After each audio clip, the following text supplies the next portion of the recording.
Se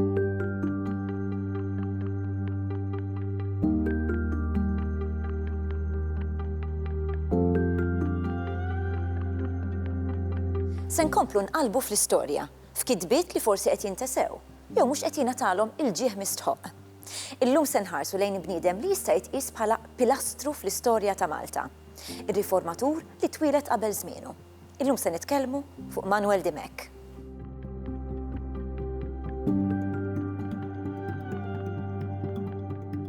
Dimek twilet nhar jum il-milied tal-1860. Kien kittieb, filosfu, ġurnalist u poeta. Imma qabel kollox kien rivoluzzjonarju. Twilet il-Belt Valletta f'familja fqira u litterata. Kien diħel u ħireġ il-ħabs minħabba li kien jinqabad jisraq ta' spiss. Fl-età ta' 17-il sena huwa nstab ħati ta' qatil involontarju u reġa' daħal il-ħabs. Hawn iddeċida li jbiddel ħajtu u beda jitgħallem jikteb u jaqra. Kif ħareġ mill-ħabs beda jgħallem u anke jippubblika. Kien jitkellem b'mod liberu dwar l-inġustizzji soċjali u minħabba fekk kiseb popolarità kbira fost in-nies. Minnaħa l-oħra, kif wieħed jista' jimmaġina, dan il-kliem ġabu fl-inkwiet, kemm mal-gvern kolonjali kif ukoll mal-Knisja. Minħabba l-ideat tiegħu, Dimek spiċċa eżiljat fl-Eġittu, fejn miet fl-1921.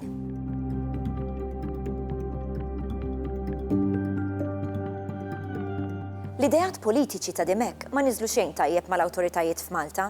Naraw x'kienu dawn l-idejat u għaliex kienu daqstant kontroversjali. Manuel Dimek ovvjament kien qed jgħix f'kuntest kolonjali fejn kellna l-Ingliżi li bażikament qegħdin imexxu lil Malta bħala bażi militari u fortizza f'nofs il-Mediterran, bażi anke tal-flotta Ingliża fil-Mediterran u fl-istess ħin kellek il-Knisja Kattolika li taħt dawn il-mexxejja bażikament protestanti kellha l-protezzjoni kollha biex tiffunzjona bħala forza politika u eġemonika fil-Gżejjer tagħna.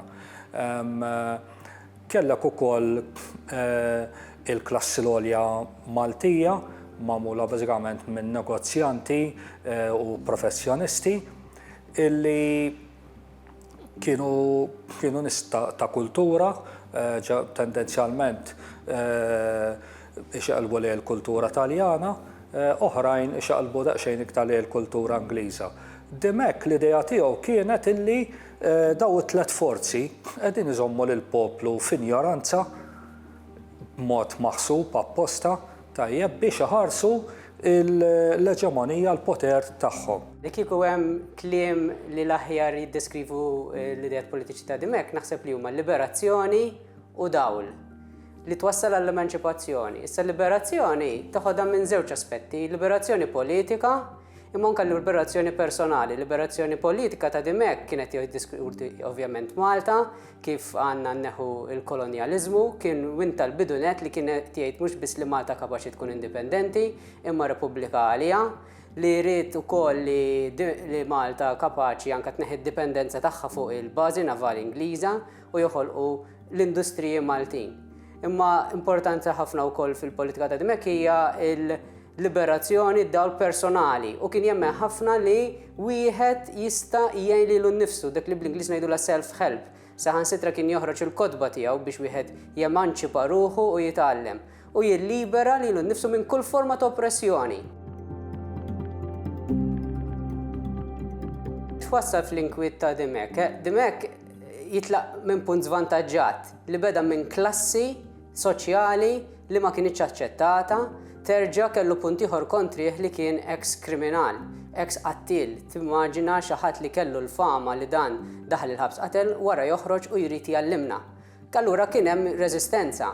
Però ir-reżistenza interessanti li ma ġietx mill-poplu komuni li anzi naraw li Dimek kellu ħafna segwaċi. Imma r-reżistenza mbagħad kienet minn dawk li kien jagħti neħħilhom il-kontroll li kellhom fuq is-soċjetà Maltija bħalma kienu l-Ingliżi u l-Knisja b'mod partikolari.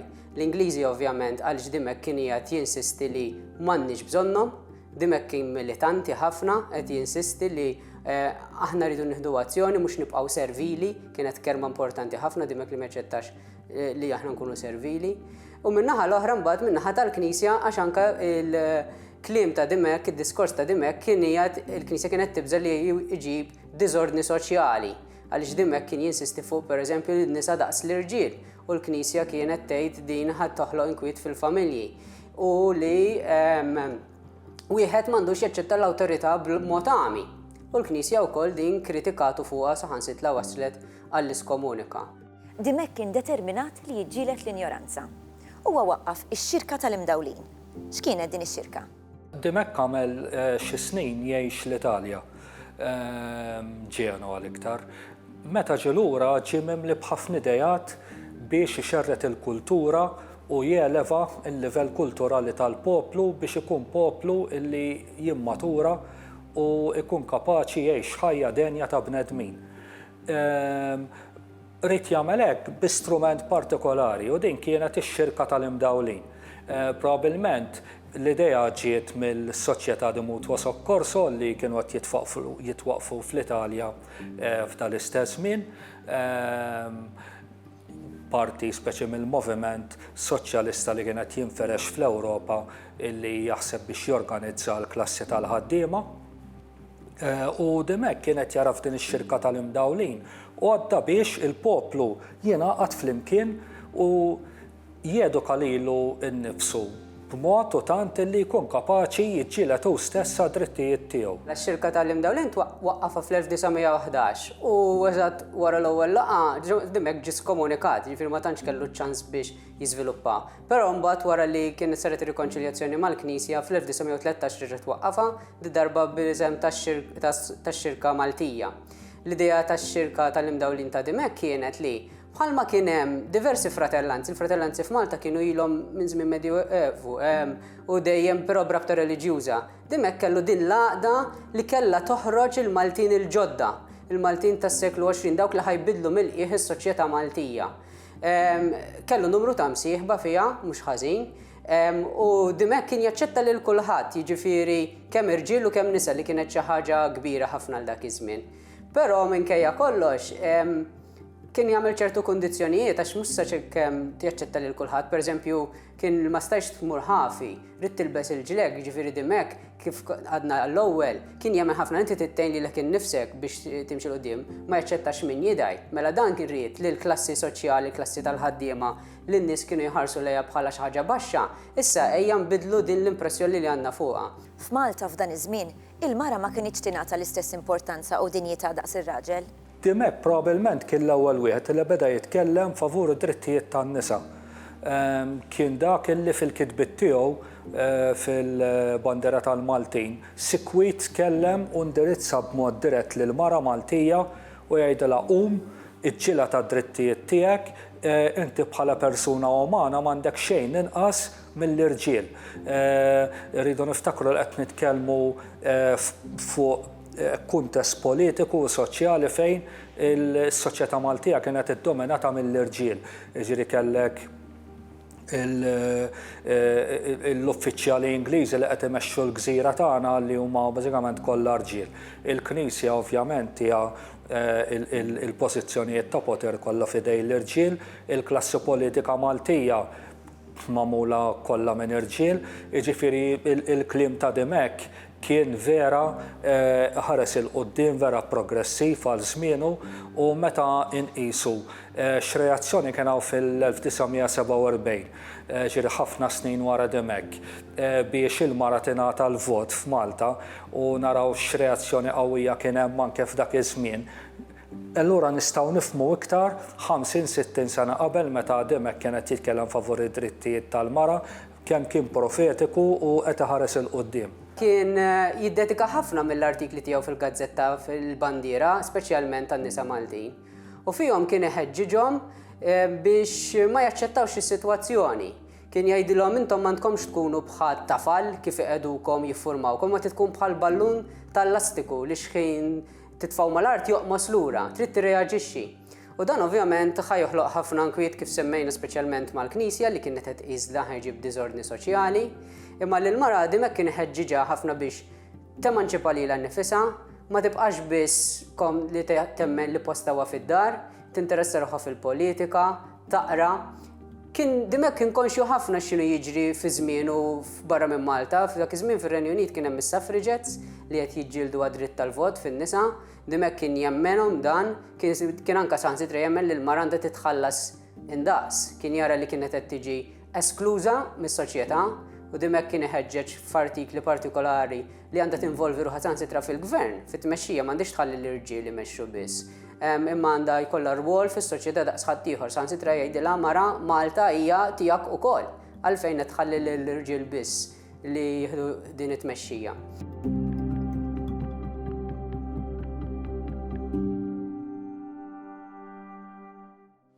Dimek kien jiġġieled ukoll għad-drittijiet tal-annimali. Kif smajna, il-Knisja ma kienx kuntenta b'dak li kien qed jgħid Dimek.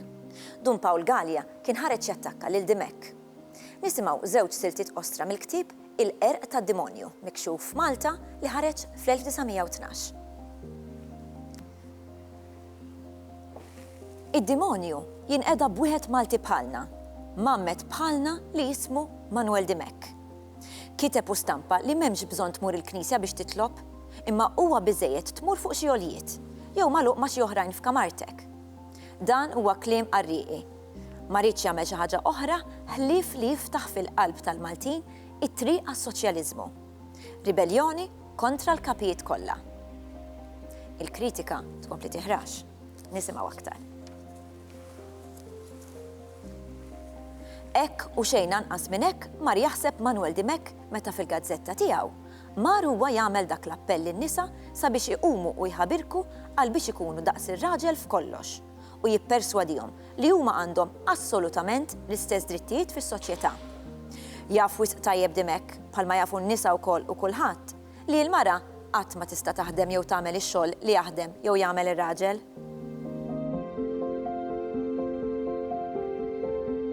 Min barra d-diskorsi ta' Dimek insibu wkoll diversi pubblikazzjonijiet.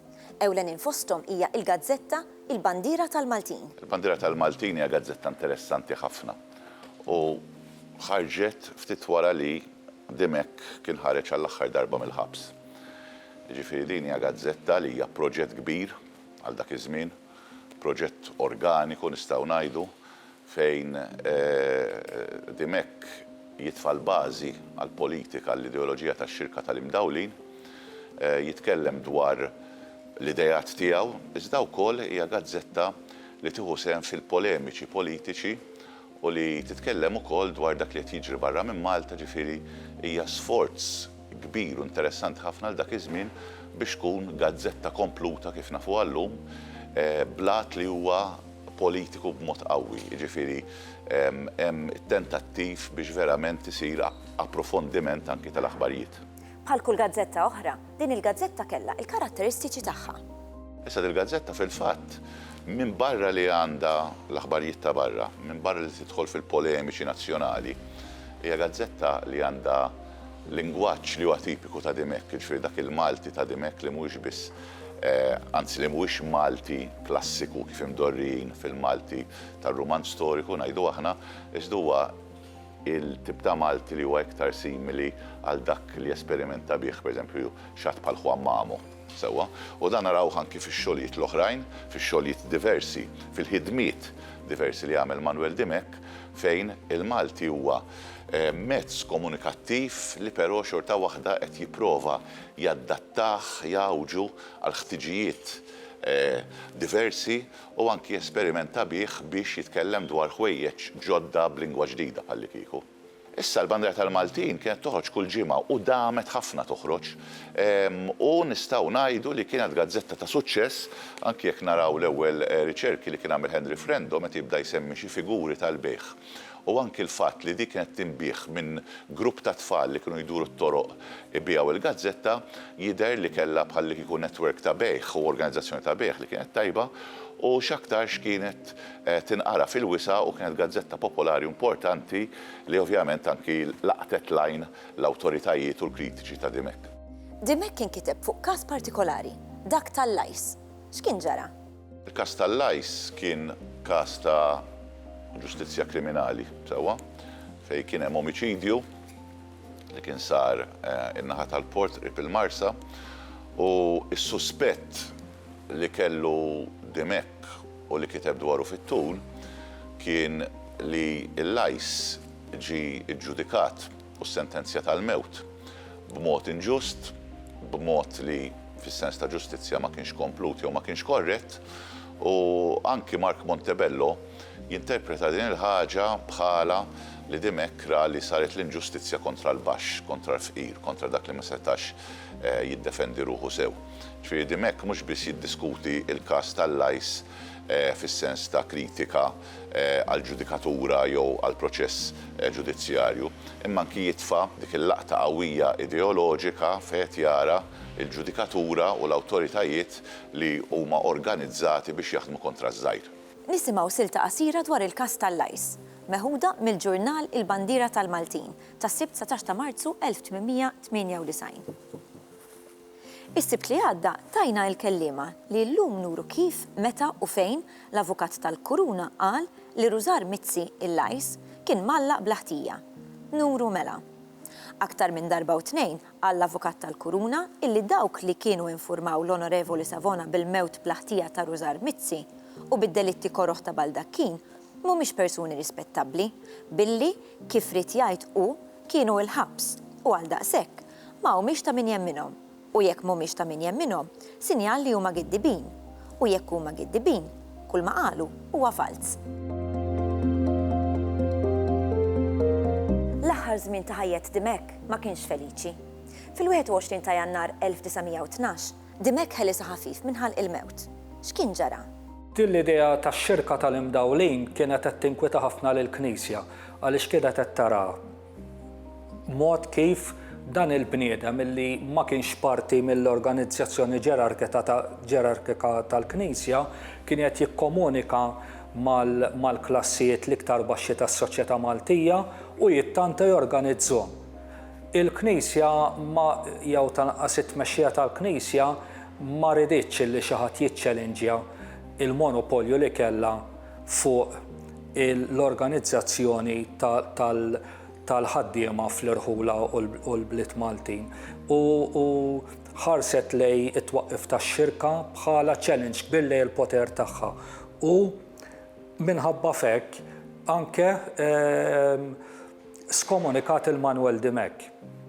Allura spiċċa ma jistax jippubblika l-gazzetta, ma jistax iwassal il-messaġġ tiegħu u l-unika mod li kien baqalu biex jikkomunika man-nies għax ma qatax qalbu minkejja li kien skomunikat kien billi organizza meetings fl-irħula. Wieħed minnhom iddeċida li jorganizzah f'Ħalqormi ġo sala, però il-kappellan ta' Ħalqormi ta' dak iż-żmien irnexxielu jimmobilizza n-nies tajjeb biex iduru għal Dimek u jkeċċuh il-barra minn Ħalqormi. Ma kienx sempliċement keċċija, ħaġruh bil-ġebel kien imweġġa serjament, mimli demm u salvah raġel illi kien jgħix x'imkien fit-tala bejn Ħalqormi u Santa Venera.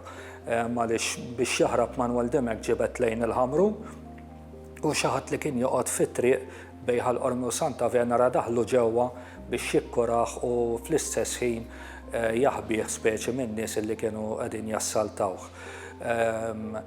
Wara li ġie ftit ftiegħu nġabar, iddeċida li joħroġ jibqa' sejr lejn il-Ħamrun, però anke l-Ħamrun sab il-kappellan tal-Ħamrun jistennieh bin-nies hemmhekk organizzati biex jagħmlu għalih. Kienet ġurnata kera għal Dimek u rridu naħduha fil-kuntest ta' x'tib ta' ħajja kienet jgħix Dimek matul dik is-sena betu ieħor li għamel skomunikat mill-Knisja għaliex peress li kien skomunikat irridu niftakru li Dimek kien jaqla xiekolu il-mara u t-tfal mill-gazzetta u mit-tagħlim li kien jagħti lezzjonijiet li kien jagħti.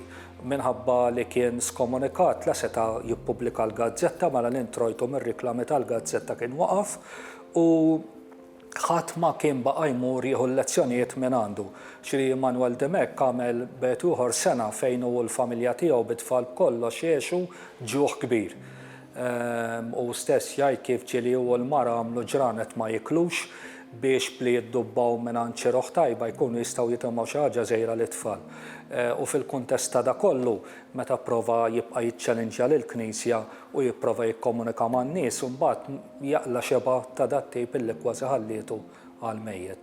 Il-pressjoni min-naħa tal-awtoritajiet kienet kbira, sakemm waslet biex eżiljat lil Dimek minn Malta.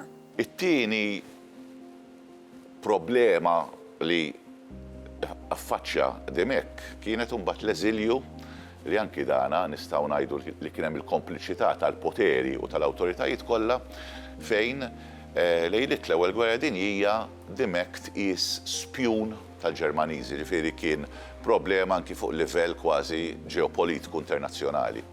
U għalhekk dana beda insomma il-mixja tiegħu lejn l-eżilju fl-Eġittu. L-arrest u l-eżilju ta' Dimek kienet il-waqfa ħesrem tal-attività politika, edukattiva, soċjali li kienet jagħmel Dimek biex fi kliem idawwal il-poplu Malti. Dimek qatt ma reġara lill-Art Welidu u għamit fl-eżilju. Dimek għamel qrib 7 snin eżiljat. Kienu snin ibsin ħafna fuq diversi livelli.